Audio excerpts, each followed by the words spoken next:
तो हेलो दोस्तों, स्वागत है आपको आपके अपने यूट्यूब चैनल। तो आज के इस वीडियो में हम इस प्रकार के सवाल लेकर आए हैं जिसमें 78% लोग इस सवाल को गलत तरीके से सॉल्व करते हैं। तो चलिए यहाँ पर मैं आपको बताता हूँ तो इस सवाल को 78% लोग गलत कैसे सॉल्व करते हैं।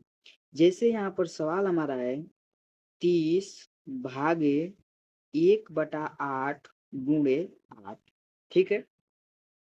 अब यहाँ पर देखिए, तो यहाँ पर अगर हम इस 8 से 8 को काट दे रहे हैं तो यहाँ पर कितना बचेगा? यहाँ पर बच जाएगा 30/1। ठीक है। यानी अगर हम इस 1 से 30 में भाग देंगे तो हमारा आंसर निकल कर आ जाएगा 30। ठीक है। आंसर कितना निकल कर आ गया? 30।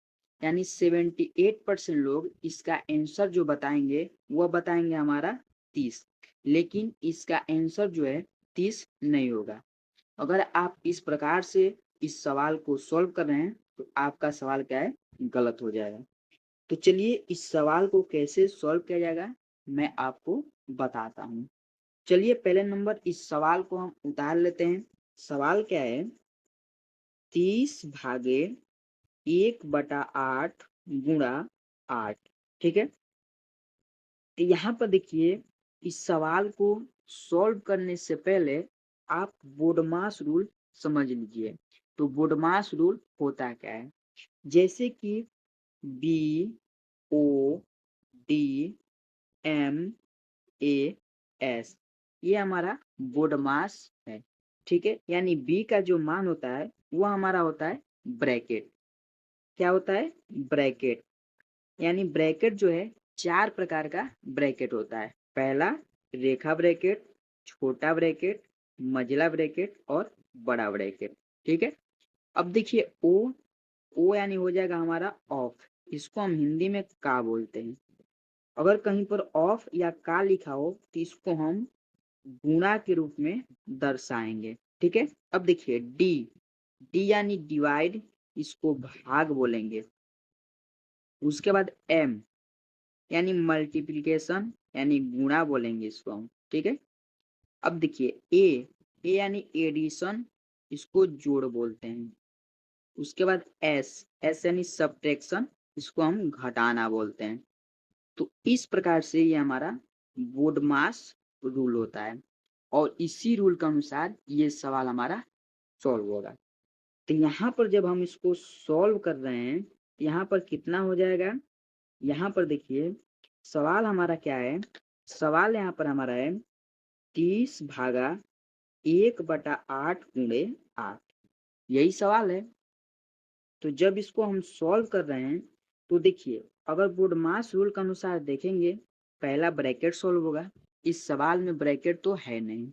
अब देखेंगे ओ यानी ऑफ। तो इस सवाल में ऑफ हमारा है यानी का है, तो इस सवाल में हमारा का भी नहीं है। अब देखिए डी यानी डिवाइड यानी भाग। तो इस भाग को पहले हम सॉल्व करेंगे। भाग सॉल्व करेंगे तो यहाँ पर कितना होगा?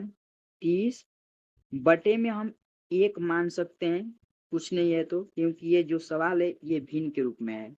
अब देखिए भाग को हम गुणा के रूप में चेंज करेंगे और चेंज करने के बाद जो उसके आगे वाला संख्या रहता है वह भी हमारा बदल जाता है।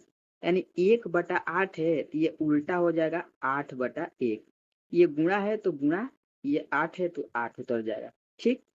यानी यहाँ पर इस प्रकार से हो गया। अब ये संख्या हमारा कटने वाला है नहीं, क्योंकि यहाँ पर भी हम अगर बटे में 1 लिखेंगे तो ये संख्या हमारा भिन्न के रूप में बदल गया। और भिन्न का संख्या जो रहता है तो उसको हम काटते हैं किस प्रकार से? तो ऊपर नीचे और तिरछा तिरछी। तो अगर हम ऊपर नीचे काटेंगे तो ये संख्या कटेगा नहीं, तिरछा तिरछी काटेंगे तभी भी नहीं कटेगा। तो अब इसमें होगा क्या? तो हम ऊपर वाले संख्या को ऊपर वाले संख्या में गुणा कर लेंगे और नीचे वाली संख्या को नीचे वाली संख्या से गुणा कर लेंगे। यानी यहाँ पे हो जाएगा देखिए 30 गुणा 8×8 = 64, बटा में 1 है और बटा में 1 है। यहाँ पर अब कितना हो जाएगा? देखिए 4 0 0 4 3 12। ठीक है। यानी यहाँ पर 64 और 30 का हमें आपस में गुणा करना है। 4 0 0 और उसके बाद फिर यहाँ पर देखिए 6 शून्य शून्य, 4 3 12 के 2 हासिल 1, 6 3 18 और 1 19, यानी यहाँ पर हो जाएगा 0291, यानी 1920 इसका निकल कर आ रहा है। यानी लिखेंगे यहाँ पर 1920/1। और इस 1 से अगर हम किसी भी संख्या में भाग देंगे तो हमारा वही संख्या प्राप्त होता है। यानी यहाँ पर हो जाएगा 1920 इज राइट आंसर। ठीक है, यानी इसका राइट आंसर जो निकल कर आ गया वह आ गया हमारा 1920। तो इस प्रकार से जाकर ये सवाल सॉल्व होता है, न कि इसका आंसर हमारा 30 आएगा। अगर इसका आंसर 30 आ रहा है तो आपका सवाल क्या है, गलत है। आप इसको वुडमास रूल के अनुसार सॉल्व करेंगे, आपका इसका आंसर पूरे बेहतरीन से सॉल्व हो जाएगा। तो चलिए मिलते हैं अगले वीडियो में। जय हिंद, वंदे मातरम।